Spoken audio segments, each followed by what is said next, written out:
Students, welcome back to my channel. तो आज की वीडियो में हम व्याकरण देखने वाले हैं जिसका टॉपिक है कारक। कारक यानी केस। तो देखो आपके सामने कुछ उदाहरण दिए हैं, जैसे मोटू ने पतलू को मारा, माँ ने चाकू से फल काटा, राजा ने भिखारी को कंबल दिया, ट्रेन पटरी से उतरी, यह शेर की गुफा है, तोता डाल पर बैठा है। उपयुक्त चित्रों के शीर्षक को ध्यान से पढ़ने पर पता चलता है कि सभी में कोई न कोई क्रिया है जिसका संबंध संज्ञा पदों से है। जैसे माँ ने चाकू से फल काटा, इसमें काटा क्रिया है। चाकू से क्या काटा? फल काटा। ट्रेन पटरी से उतरी, इसमें उतरी क्रिया है। पटरी से क्या उतरी? ट्रेन। अंत वाक्य में प्रयुक्त संज्ञा या सर्वनाम पदों का जो रूप उसका संबंध क्रिया के साथ बताता है उसे कारक कहलाता है। कारक का शाब्दिक अर्थ है करने वाला, अर्थात क्रिया को पूरा करने में योगदान देने वाला। दिए गए वाक्यों में मोटू, पतलू, माँ, चाकू, फल, राजा, भिखारी, कंबल, ट्रेन, पटरी, शेर, गुफा, तोता और डाल संज्ञा पद है। इसका क्रिया से संबंध बताने के लिए ने, को, से, की, पर चिन्हों का प्रयोग किया गया है। इन चिन्हों को ही कारक चिन्ह कहा जाता है। इन्हें परसर्ग भी कहा जाता है। इस प्रकार संज्ञा या सर्वनाम के जिस रूप से उसका संबंध वाक्य में क्रिया के साथ जाना जाए उसे कारक कहते हैं। अब हम कारक के भेद देखेंगे। कारक के मुख्य तो 8 भेद हैं: कर्ता कारक, कर्म कारक, करण कारक, सप्रधान कारक, अपादान कारक, संबंध कारक, अधिकरण कारक, संबोधन कारक। अब हम पहला देखेंगे जो है कर्ता कारक। कर्त अर्थात करने वाला, वाक्य में जिसके द्वारा क्रिया की जाती है या हो रही होती है वह कर्ता कारक कहलाता है। कर्ता कारक का चिन्ह ने होता है। जैसे शिक्षक ने पाठ पढ़ाया, बच्चों ने खाना खाया। शिक्षक पाठ पढ़ाता है, बच्चा खेलता है।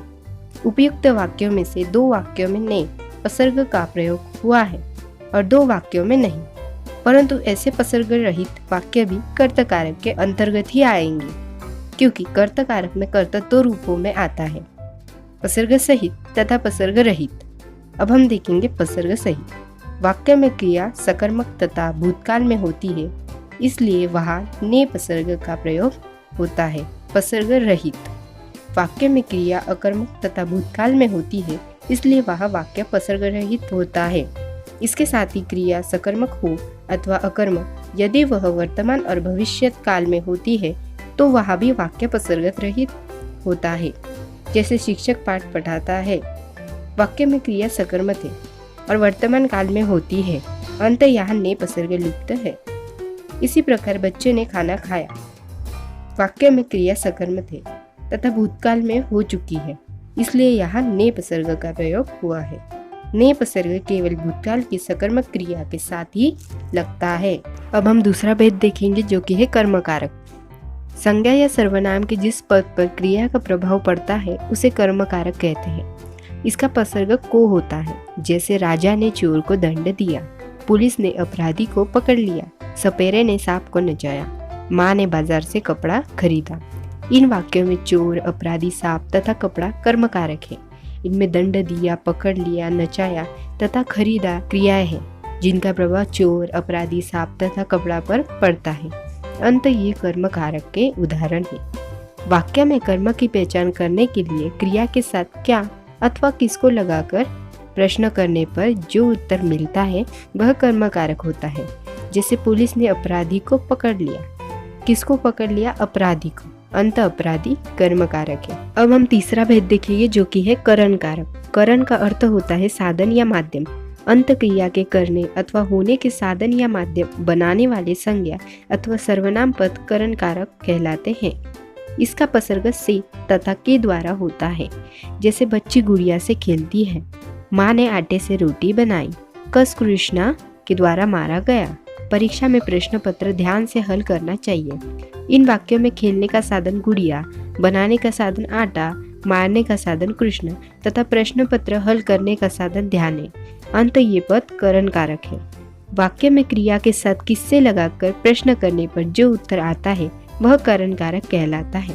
जैसे बच्ची किससे खेलती है? गुड़िया से। अंत गुड़िया करण कारक है। अब हम चौथा भेद देखेंगे जो कि है सप्रधान कारक। सप्रधान का अर्थ होता है किसी को कुछ देना या प्रदान करना। जब वाक्य में कर्ता द्वारा कुछ क्रिया की जाती है या कुछ दिया जाता है तो उस क्रिया के करने वाले अथवा देने वाले संज्ञा सर्वनाम पदों के रूप को प्रकट करने वाला शब्द सप्रधान कारक होता है। इसका उपसर्ग के लिए होता है।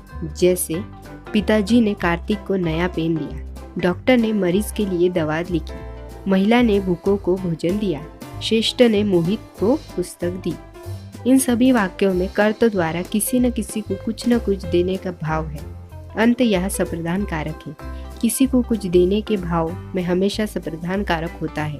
अब हम पांचवा भेद देखेंगे जो कि है अपादान कारक। संज्ञा या सर्वनाम के जिस रूप से अलग होने का भाव प्रकट हो वह अपादान कारक होता है।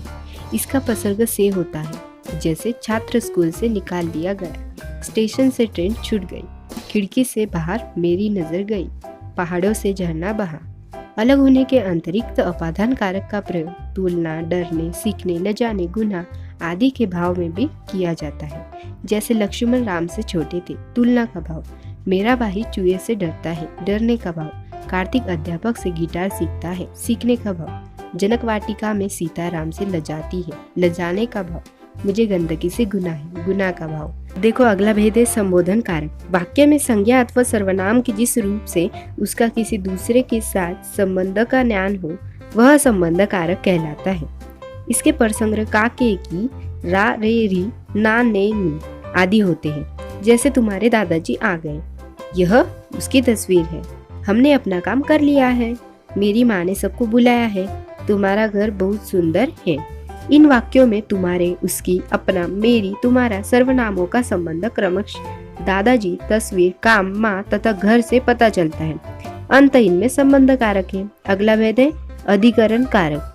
अधिकरण अर्थात आधार, यानी संज्ञा या सर्वनाम के जिस रूप से क्रिया के होने के स्थान व समय का पता चले वह अधिकरण कारक होता है। इसका उपसर्ग में तथा पर होता है। जैसे कपड़े अलमारी में है, पुस्तक मेज पर रखी है, आकाश में पक्षी उड़ रहे हैं, चूल्हे पर दूध रखा है, बोर्ड परीक्षाएं मार्च में होगी, रोहन ने 2 वर्ष में प्रतियोगिता परीक्षा पास की।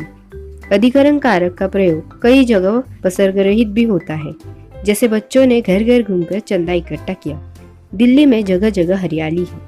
अब हम लास्ट भेद देखेंगे जो कि है संबोधन कारक। संज्ञा अथवा सर्वनाम का वह रूप जिससे किसी को बुलाने या पुकारने का बोध हो उसे संबोधन कारक कहते हैं।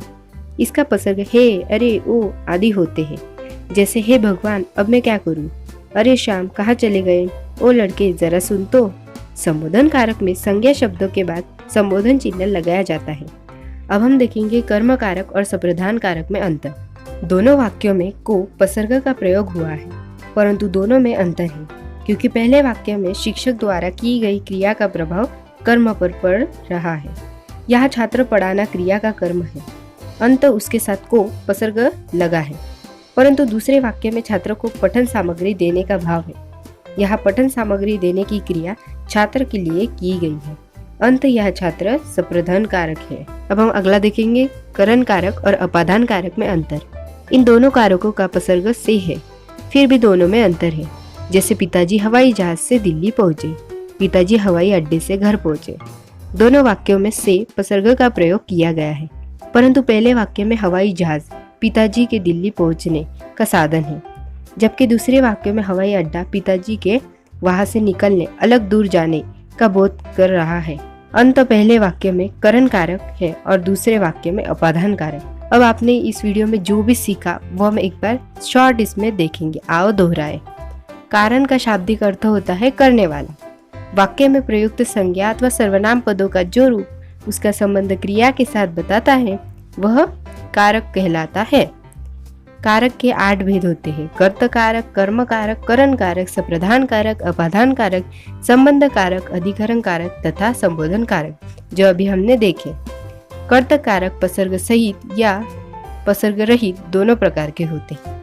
अपादान कारक अलग होने के भाव के अतिरिक्त डरने, लजाने, तुलना करने, सीखने, गुना करने आदि के भावों को व्यक्त करने के लिए भी प्रयुक्त होता है। आज के वीडियो में हमने कारक ये पूरा टॉपिक फिनिश किया है। If you like this video then please like, subscribe, share and also don't forget to comment. Thanks for watching.